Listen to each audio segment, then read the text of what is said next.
अभी कन्वर्सेशन के बीच में एक वर्ड आया था वर्चुअल एंट्री, मेरे को भी बहुत बार मिला है, बट थोड़ा सा इस पे प्रकाश डालिए कि ये वर्चुअल एंट्री है क्या, ताकि हमारे लोग भी, सब जो व्यूअर्स हैं, जान पाए कि ये किस तरीके से काम करती है, काम करती भी है कि नहीं करती है। तो थोड़ा सा इस पे मुझे एक बात याद आ गई, ये जो वर्चुअल एंट्री है ना, इसके ऊपर मैं एक क्लाइंट के पास गया था बाहर था, इंडिया में नहीं था, वहाँ उन्होंने करवा रखी थी। तो हमने उनसे कहा कि ये आपने क्या करवा रखा है। एक्चुअली क्या करते हैं वर्चुअल एंट्री के अंदर, ये इन्होंने शायद सीखा होगा कहीं ऐसी कला से, जैसे रात में चोर आ जाते हैं ना, लेटरिन के पाइप पकड़ के ऊपर आ जाते हैं और आगे कहीं से भी घुस जाते हैं बीच में, तो वो उनकी एंट्री हो जाती है। वो कहते हैं हाँ हमारी एंट्री यही है, मेन डोर से तो आएंगे नहीं वो चल के, वो टॉयलेट के पाइप से आएंगे और कहीं नाली में से, गंदे नाले में से घुस के आएंगे, कहीं और से जाके घुस जाएंगे, तो वो एंट्री। ये देखा होगा इन लोगों ने, किसने, चक्र वालों ने देखा होगा कि यार ये तो बढ़िया काम है, हम भी ये कर लेते हैं। तो उन्होंने एक वर्चुअल एंट्री बना दी। उन्होंने क्या किया कि जहां पर मान लिया वास्तु के हिसाब से उनको लगता है कि यहां पर एंट्री होनी चाहिए, तो वहां पर क्या करते हैं, वो एक ड्रिल मशीन लेकर आते हैं, उससे दीवार में छेद कर देते हैं कि देखो ये छेद हो गया वहां पर 2 mm का, 4 mm का, अब ये एंट्री बन गई, ये हमने वर्चुअल एंट्री कर दी, यहां से आपके पास धन आएगा और यहां से ये आएगा वो आएगा। और हमने ये देखा है वहां से कीड़े आते हैं, सांप आते हैं, छछूंदर आते हैं। वो जो क्लाइंट इसकी बात बता रहा हूं ना मैं, ये जो पाइप पे चढ़ने वाला आइडिया था ये उसने दिया था। ये उसने कहा था कि सर मैंने वाइफ को मना किया था मत बुलाओ इनको, कोई बैकग्राउंड इनके नहीं है, कुछ ये पढ़े लिखे नहीं है। मैंने जब फोन किया तो इनका फोन में बड़े ड्रामे करे इन्होंने, पहले उसका जो है पीए उठाएगा, फिर पीए का पीए उठाएगा, फिर उसके बाद पिया उठाएगा, फिर मैडम उठाएगी, फिर मैडम की चेली उठाएगी। अरे यार तुम इतने बड़े हो क्या, लाना था तुम्हारे ऊपर यार। अगर तुम्हें काम करना है तो जमीन पे होके चलो, धरातल पे होके चलो, इंसान बन के चलो। ये कहाँ का फैशन हुआ, ये एक्चुअली बड़ा बनाने की कोशिश करते हैं। तो उन्होंने बोला सर, मैंने वाइफ को बोला कि इनके चक्कर में मत पड़ो, लेकिन पता नहीं क्या, देखो क्या होता है कि मैडम ने जब जिद कर ली तो उनको बुलाना ही पड़ गया। जब वो ये सारी हरकत कर रहे थे तो धीरे से उन्होंने कहा, मैं अपनी वाइफ को एक साइड में ले गया कि ये जो हरकत कर रहा है ना, ये बड़ा घटियापन की, नीचता की हद क्रॉस कर रहा है। ये जो इसने यहाँ पे छेद कराने के लिए कह रहा है, भाई देखो भगवान आप कहोगे तो करवा तो दूंगा मैं, कोई दिक्कत नहीं है, बल्कि ये भी ड्रिल लेकर आया साथ में, ये भी कर देगा, ठीक है। लेकिन ये जो बता रहा है, जो कर रहा है ना, इसका मतलब हमारी पढ़ाई बेकार, हमारा दिमाग बेकार, कुछ भी नहीं, हम कुछ भी नहीं, बेकार हैं। हमने बहुत समझाया, वाइफ बोली नहीं नहीं क्या पता इससे पैसा आ जाए। और उसके बाद जो उनके घर की हालत खराब हुई, उन्होंने लगभग 1.5 महीने के बाद फोन किया मुझे कि सर आपने जो बताया था हमने सुन लिया था, हमने उसमें से किया कुछ नहीं, मैंने सब रिवर्स कराया, जो उसने कांड करके गया था मैंने कहा सब वापस कर दो, अंडू कर दो उसको, जैसे कंप्यूटर में कमांड होता ना अंडू का, हमने कहा अंडू कर दो, उसके बाद करेंगे, पहले जीरो तो कर लें, भैया गड्ढे में लेके जा रहे हैं। 1.5 महीने के बाद फोन आया कि सर वो कौन सा नुकसान था जिंदगी का जो हमारे साथ में नहीं हुआ। और वो मैडम जिन्होंने बुलाया था, हमारी मैडम जी, हमारी वाइफ ने, उन्होंने जो है उसके लगभग, जो उन्होंने एंट्री बनाई उसके लगभग 8 से 10 दिन के बाद में उन्होंने चारपाई पकड़ ली। और अब तो जो है उनकी हालत इतनी खराब हो गई कि जिसका कोई जवाब नहीं। मैंने चुपचाप जो है थोड़ा सा मसाला मिट्टी लेकर के उस एंट्री को बंद किया, तो कल जो है थोड़ी सी उनको होश आई हॉस्पिटल में। इस पर भी मुझे 2 लाइनें याद आ गई कि वक्त आने पे खुलते हैं सब किरदार, वक्त आने पे खुल जाते हैं सब किरदार, पहली नजर में हर कोई वफादार नजर आता है। लगा होगा कि बड़ा बढ़िया आदमी है, बड़ा बढ़िया आदमी है, लेकिन क्या हाल कर गया। लेकिन इन्हें रोकेंगे कैसे? डॉक्टर कुणाल कौशिक, हम दोनों बात कर रहे हैं और भी पास। अच्छा, इसमें वर्चुअल एंट्री पे मैंने एक वीडियो बनाया था काफ़ी पहले, ये जो वो ड्रिल वाला आप बता रहे हैं, उसके बाद इन्होंने थोड़ा सा अपना चेंज किया है तरीका वर्चुअल एंट्री करने का। अब वर्चुअल एंट्री छेद करके नहीं कराते। अच्छा। अब वो दीवार पे एक फ्रेम लगवाते हैं डोर के चारों तरफ, जैसे ये अभी आपके स्टूडियो के डोर के चारों तरफ फ्रेम लगा हुआ ना वुड का, बहुत बढ़िया सा, ये ऐसा फ्रेम लगवाते हैं और वहां पे या तो डोर का पेंटिंग बनवा देते हैं कि पूरा दरवाजे जैसा, या तो दरवाजा लाके एक लगा दो, दीवार है पीछे, आगे दरवाजा लगा दो, यहाँ पे जैसे अगर दरवाजा खुलेगा तो आप बाहर जा सकते हो, दीवार पे दरवाजा लगा दो। तो अब ये एंट्री ऐसी लगवा रहे हैं, या अगर दरवाजा नहीं लगा सकते, कोई कम पैसे वाला है, तो पेंट कर दो दरवाजे का शेप का, डिजाइन बनवा लो पूरा, या विंडो का डिजाइन बनवा लो, दीवार पे विंडो का डिजाइन बनवा लो, वर्चुअल एंट्री बन जाएगी। सुना मैंने, क्या उससे एनर्जी पास होती है? क्या वो सच में ये चीज काम करती है या नहीं करती? नहीं करती है। देखो ऐसा ना, इसका मतलब तो ये हुआ, मैं समझ गया। मेरे पास भी कुछ लोगों ने बोला था कि सर, उसने कहा दरवाजा बना दो बना दो, हमने उसको चेंज कर दिया। हमने कहा कि देखो भाई, जितना बेवकूफ बनना चाहो आप बताओ, कितना बेवकूफ बनोगे उतना ये बनाएंगे, उससे ज्यादा ही बना देंगे। आपका जो सपना है ना वो पूरा कर देंगे, घबराओ नहीं। ये जो एंट्री वाली बात है ना, तो उनसे पूछो, अकल के बुद्धुओं से पूछो, मतलब क्या बोलूं उनको नाम क्या दूं मैं, उनसे ये पूछो कि भैया घर में कोई बीमार पड़ जाए, सीरियस हो जाए, हॉस्पिटल जाने का नंबर आए, तो फटाफट कंप्यूटर से निकालो हॉस्पिटल का चित्र और लगा दो उसके बेड के पास कि बस इसको देखता रहे, ठीक हो जाएगा, और उसके बाद तैयारी कर लेना उसको लेके जाने की। गया वो तो। इसी तरह से पैसों का टांग लो, गरीबी आ रही है तो अपनी शक्ल ऐसे लगा दो जैसे महाजन हो, ये महाजन बन के बैठे लोगों को पैसा बांट रहे हैं, वो हो जाएगा। ये क्या होता ना, ये वही है कि कितना तुम्हें बेवकूफ बनना है। एक्चुअली होता क्या है, वास्तु कंसल्टेंट आपके घर पे आता है क्लाइंट के पास, और आजकल तो फ्री वाले भी हैं। आप टाइप करो इंटरनेट के ऊपर, फ्री वाला वास्तु कंसल्टेंट आपको मिल जाएगा, और लोग खुश होते हैं मुफ्त में एडवाइस मिल रही है। लेकिन वो ये नहीं सोचते कि मुफ्त में तो जहर भी नहीं मिलता, जहर के ही पैसे देने पड़ेंगे, और दुनिया में कोई भी किसी को फ्री में कभी कुछ नहीं दिया करता। तो ये जो चीज़ है ना, ये बड़ी खतरनाक है। ये जो कर रहे हैं लोग ना, ये देखते हैं कितनी बड़ी गाड़ी आपके घर में आ गए पहले वास्तु वाले, कितनी बड़ी गाड़ियां खड़ी हैं, अच्छा महंगी गाड़ी खड़ी है आपके पास, BMW भी है, वो भी है, ये अरे यार बड़ा आदमी है, तो घर देखा बड़ा ऊंचा घर है, वाह। मैं एक सेकंड रोक रहा हूँ आपको, मेरे पास अभी थोड़े दिन पहले कॉल आया था, तो बाई चांस उन्होंने आपको भी कॉल किया होगा कि हमारी उनसे भी बात हुई थी, डॉक्टर आनंद भारद्वाज जी हैं, तो मैंने कहा हुई होगी, अच्छा है। तो वो तो बहुत ऑब्वियसली वो तो है ही अलग लेवल पे कंसल्टेंट, तो उनकी फीस बहुत है। तो जरा क्या मतलब वो है आपका, फीस इतनी क्यों बढ़ा रखी है आपने? लोग जानना चाहते हैं, क्योंकि उन्होंने मेरे को एक शिकायत के उस पर बोला। मैं उस दिन आपको कॉल भी किया था इवनिंग में, आपने शायद बिजी हो गया, आप उठाया नहीं था आपने। तो मेरे मन में सवाल था कि सर फीस को लेके लोग आपकी बड़ा वो करते हैं कि सर उनकी फीस बहुत ज़्यादा है, क्यों? देखिए क्या होता है कि मार्केट में जाता है एक आदमी लेने के लिए, मैंगो लेने गया, आम लेने के लिए गया, ठीक है, कई घिसड़ होते हैं, बहुत ज़्यादा कंजूस होते हैं, महाकंजूस होते हैं, चाम जाए दाम ना जाए, एक पैसा खर्च ना हो मेरा, मुफ्त में लेकर के चलाऊं, ठीक है।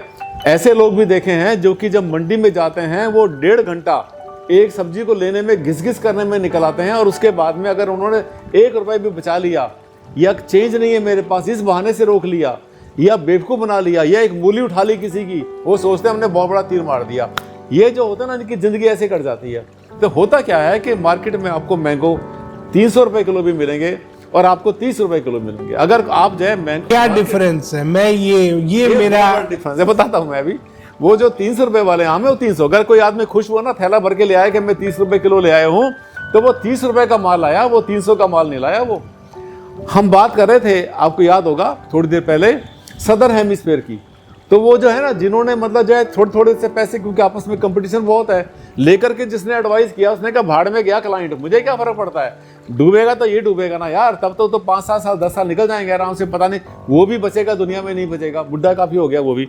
तो होता क्या है कि ये जो ना, ये कहते हैं कि मेरी बला से सोचते हैं। तो वास्तु कंसल्टेंट अगर सस्ता आता है तो क्या करता है, पहली बात तो टाइम बचाता है, वो टाइम बचाने में फटाफट करता है। दूसरी बात ये देखता है कि जैसे मैंने बताया कि कैसा घर है, कितना लेडीज ने गोल्ड पहना हुआ है, अब वो सोच लेता है कि मुझे आज इसको जो है कम से कम 12-15 लाख रुपए का चूना लगाना है।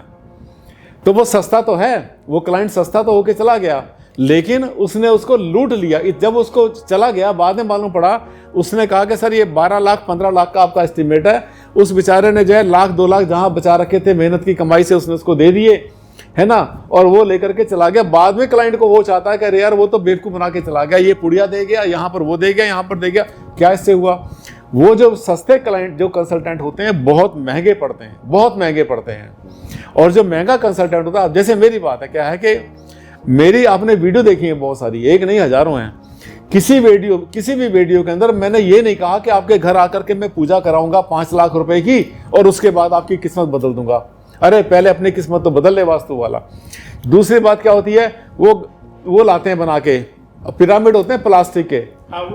धरती माता के लिए सबसे बड़ा पाप हुआ है वो जो प्लास्टिक के पिरामिड होते हैं। मुझे पता है, मैं जब दुकानों पर बहुत बार कभी कुछ चाहिए होता है, कुछ लाता हूं अपने लिए, तो मैं दुकानदार कहता है सर ये ले जाओ, ये जो है ना, ये टोपला भी बोलते हैं उसको, वो ढक्कन सा होता है, वो पिरामिड बोलते हैं। वो कहते हैं ये प्लास्टिक का ले जाओ सर, ये आपको 35 रुपए का दूंगा। हमने कहा हमें क्या फायदा होता, कई बार ऐसे सीधे बन जाता हूं मैं भी। तो वो कहता है सर इसको आराम से आप 400-500 रुपए का बेच सकते हैं। अरे मैंने कहा ये तो बहुत बढ़िया तरीका यार, दिनों दिन में लखपति करोड़पति बनने का। हाँ बोले सर, सब जितने शहर में है ना, ये 12-15-20 ये सबके सब यही करते हैं। इनको जो है ये सब ले जाते हैं और ले जाने के बाद में आराम 1000 रुपए का सामान ले गए और 15,000 रुपए वहां से कमा लिए उन्होंने। तो ये कमाए थोड़ा, ये तो एक दिन दहाड़े लूट हो गई, व्हाइट कॉलर क्राइम हो गया। जो आदमी वास्तु के लिए बुलाता है आपको, वो दुखी है, पहले से परेशान है, बीमार है, उसके बच्चे फेल हो गए हैं, पैरों में चप्पल उनके नहीं रही, वो तुम्हें बुला रहा अपनी मुसीबत के लिए और तुम जाके इसको लूट रहे हो। लानत है तुम्हारी कमाई के ऊपर। ये कोई कमाई हुई? इसमें ना चीज ऐड करो। एक बात और भी है इसके अंदर। जब मैं कहीं जाता हूं तो मैं नॉर्मल वैसा नहीं हूं वास्तु कंसल्टेंट, मेरी एक्यूरेसी 100% होती है, बल्कि 200% होती है। कैसे होती है? वो सब कुछ जो है, जो साधु संत महात्मा ऋषि मुनि अब से हजारों साल पहले ज्ञान रखा करते थे, 6 सेंस यूज करते थे, वो सेंस वैसे हमारे पास भी है। किसी जगह पर एंटर करते हैं, और आपके पास भी होगी, जब कहीं एंटर करा 2-4 मिनट में सारी कहानी पता चल जाती है, घर में क्या समस्या हो सकती है। तो वो जो चीजें होती हैं उसके लिए मेरे पास बहुत हाई टेक्नोलॉजी है, बहुत महंगे सेंसर है, स्कैनर है, मीटर, करोड़ों रुपए की उनकी वैल्यू है, बहुत महंगी है। और मैं क्या करता हूँ, वो उन सब से चेक करता हूँ। चेक करने के बाद क्या होता है, वो एक्यूरेट मुझे जो है डिजिटल पूरी रिपोर्ट देते हैं कि इस घर में जो है कौन सी एनर्जी कैसी है। एक सेंसर तो ऐसा है जो कि 9 तरह की एनर्जी चेक करता है, और मैंने एक वीडियो में आपके पास भी देखा था, मुझे नहीं पता अभी लाए, अगर दिखा दो तो बहुत अच्छी बात है और दिखाना। और वो जो है ना, मेरे पास भी सेंसर है, 9 तरह की एनर्जी चेक करता है वो, और वो है इसके अलावा मीटर और भी सारी। अगर एनर्जी सारे चेक करेंगे तो ये मानना जितने भी सेंसर हैं वो सब करोड़ों रुपए के बनते हैं। जब इतना महंगा सामान, और मेरी एजुकेशन देखो, ये जो कल वाले हैं ना कि जी कहते हैं जी मैं 6 महीने से वास्तु कर रहा हूँ, 2 साल से वास्तु कर रहा हूँ मैंने सर 12 दिन का कोर्स किया है। ये तो इनको लिखना ही नहीं चाहिए, इनको तो कहीं डूब मरना चाहिए। अगर आचार्य के आचार भी नहीं है तो ये जो है, ये चूचू के मुरब्बे भी नहीं है, फिर भी मुरब्बे की इंसल्ट हो जाएगी। ये जो है ना, ये सबके सब कुछ नहीं है, ये एक ग्रुप है, पूरा ग्रुप नहीं है, गैंग है पूरा, चक्रजीवियों का, जिनको हम बोलते हैं चक्रजीवी। आप भी बोलते हो चक्रजीवी। वो जो चक्रजीवी है ना, वो किसी भी साइड के ऊपर चक्कर लगा देते हैं, नक्शे के ऊपर। एक चौड़ा मतलब लंबा प्लॉट है, आयताकार है, उसके ऊपर एक गोला लगा देते हैं। मेरे पास अगला सवाल वही है कि आजकल एक बात चल रही है कि ये चक्रा लगाते हैं, तो रेक्टेंगुलर प्लॉट में अगर चक्रा किसी ने लगाया तो नॉर्थ ईस्ट 45 में कट करता है। इस पे बहुत बार आप शायद एक ग्रुप में भी जुड़े हुए हैं, मैं भी उस ग्रुप में, क्योंकि मैं ज़्यादा एक्टिव नहीं रहता हूँ ग्रुप में, मेरे को इंटरेस्ट नहीं आता है, बट उस ग्रुप में एक दिन चर्चा चल रही थी कि नॉर्थ ईस्ट तो 45 डिग्री पे कट करेगा। उस पर आपने भी ऑब्जेक्शन उठा रखा था कि 45 में नहीं आएगा, रेक्टेंगुलर में अगर 0 डिग्री नॉर्थ आ रहा है तो नॉर्थ ईस्ट के देवता निकालो। 0 डिग्री नॉर्थ है, अगर टिल्ट भी होगा तो भी पद विन्यास के माध्यम से ही होगा। आपने उस ग्रुप में वो बात डाली थी, तो हमारे व्यूअर्स को एक बार जरा बताइए ऐसा क्यों है, नॉर्थ ईस्ट 45 डिग्री पे रेक्टेंगुलर में क्यों नहीं आ सकता, और चक्रा कैसे गलत है? देखिए चक्रा क्या है ना, जो चक्र लगाते हैं वो सबके सब बहुत लो एजुकेशन वाले लोग हैं। उन्होंने ज्योमेट्री पढ़ ली, उनके हाथ में कंपास आया, कंपास लाया हूं मैं, गोल होता है कंपास। हाँ, ठीक है, वो यही बहुत दलील देते हैं कि बहुत तरह के होते हैं। तो गोल है, कंपास जो है ना वो, और धरती गोल है, धरती और कंपास क्या क्या लेना देना है? हाँ, तो ऐसा है ना, धरती गोल है, कंपास गोल है, बिल्कुल ठीक कहते हैं वो। रोटी गोल है, कटोरी गोल है, आपकी प्लेट गोल है, तो फिर भैया वो जो है ना, वो लंबी चारपाई पर लंबे बेड पर क्यों सोते हैं? वो गोल बेड पर सोना शुरू करें, टेबल भी गोल कर लें, अपना जाए जो कुछ सामान उनके पास में ना, हर चीज को गोल ही कर लें वो, ठीक है, ज्यादा अच्छा रहेगा। उनमें दिमाग नहीं है, मैं बताता हूँ, सीधी सी बात है, मैं तो खुल के बोलता हूँ, देख रहा हूँ कि इसको जो है हमारे इस डिस्कशन को देखेंगे वो भी। और वो क्या करते हैं, उन्होंने ऐसा देखा कि कंपास हाथ में लिया और उसके बाद में इधर चला गया, ये हो गया 45 डिग्री पर नहीं होता। और आप बताएं एक बात, वो क्रिएटेड एंड क्राफ्टेड विद किसी गलत इंटेंशन से किसी ने बना रखा है कि इस पर हम बेवकूफ बनाए। अच्छा, चक्कर जो है क्या समझते हो, चक्कर भी तो उस राउंड के ऊपर चलता है ना, कंपास के साथ बना दिया उन्होंने, कंपास लिया बना दिया। अब ये जो कंपास से उन्होंने राउंड बनाया, जो चक्कर बनाया उन्होंने, वो जुल्म कर दिया। जुल्म क्या, उन्होंने महापाप कर दिया। अगर ये एक भी शास्त्र, मैं कल भी मेरे पास किसी का फोन आया था, उन्होंने बोला सर मुझे आप ग्रिड कर दो मेरे घर के ऊपर। हमने कहा कौन से वाले ग्रिड करें, तो बोले वो जो गोल वाले किसी ने किए थे, एक बार मैं क्रॉस चेक करना चाहता हूं। मैंने कहा ठीक है, बहुत अच्छी बात है, पर गोल तो ग्रिड होते ही नहीं है। उसने मुझे समझाया कि ऐसे होता है। मैं कहा जिसने आपसे कहा उससे बात करा दो, उसको लाइन पर ले लो। वो मैडम थी कोई, मैडम ने जो उठाया कि हाँ आई एम वास्तु कंसल्टेंट। ठीक है, हमने पूछा कितनी एज है, शायद 22 साढ़े 22 साल की लड़की थी वो। ठीक है, और उसने जो है मैडम ने बताया इस तरह से। मैंने कहा आपने कहाँ से सीखा, कि नहीं मेरे एक और गुरु हैं, कोई नाम बताया उन्होंने। मैं कहा उससे बात करा दो। मैं कहा मैडम आप तो बता नहीं पाएंगे, क्या उनको लाइन पर ले सकते हैं? उन्होंने कहा ले सकता हूँ, ले सकते हो। उन्होंने लाइन पर उनको ले लिया। अब जब लेने के बाद में जब उनसे मैंने बोला, मैंने कहा आप क्या करते हैं? बोले मैं वास्तु शास्त्री हूँ। अरे वाह, मैंने कहा बहुत बढ़िया बात है, तो कैसे करते हो वास्तु आप? जाकर उससे करते हो क्या, गोल लगाते हो क्या? हाँ हाँ हाँ। मैंने कहा वेरी गुड, कौन सा ग्रंथ आपने पढ़ा है, कौन सा शास्त्र पढ़ा है? तो उन्होंने जो है ना लल्लू लाल की एक बुक का नाम लिया, मैंने वो पढ़ी है, वास्तु करें घर में। फिर दूसरी, मैं कहा और कोई शास्त्र, कहते दूसरी का नाम लिया, कि वो कुछ और नाम लिया XYZ। उन्होंने लिखा था कि घर में वास्तु करने के लिए आप अपना ये काम कर लो। तीसरा बताया कि घर में ये 36 उपाय कर लो। उन्होंने जो किताब बनाया, भैया ये ग्रंथ है? बोले हाँ साहब। मैं कहा लानत है तुम्हारे ऊपर यार, तुम वास्तु शास्त्री कहाँ के हो, और तुम्हारी चेली सुन रही है, और तुम्हारा उसकी क्लाइंट भी सुन रही है इस टाइम पे, तुम्हें तुम्हारी तीनों की इंसल्ट हो रही है, तुम उसको ग्रंथ कह रहे हो। ग्रंथ कहाँ से आया, क्या शास्त्रों से निकला? कहाँ से? बोले हाँ शास्त्रों से। मैं कहा शास्त्र कौन से हैं? वेद हैं हमारे। कहते हैं हाँ वेद है। मैं कहा चारों वेद का नाम बता दो। तो बोले एक तो है ऋग्वेद। हमने कहा बहुत बढ़िया। बोले एक होता है कि प्राचीन वेद। मैंने कहा देख जुगाड़ मत बोल, ये जुगाड़ मत लगा, तुझे पता ही कुछ नहीं है, बिल्कुल तू ठेला है पूरी तरह से, तेरे में अकल ही नहीं है। तो क्या होता है कि ये जो चक्र बनाया, ये उन लोगों ने बनाया जिनके पास दिमाग नहीं है, एजुकेशन नहीं है।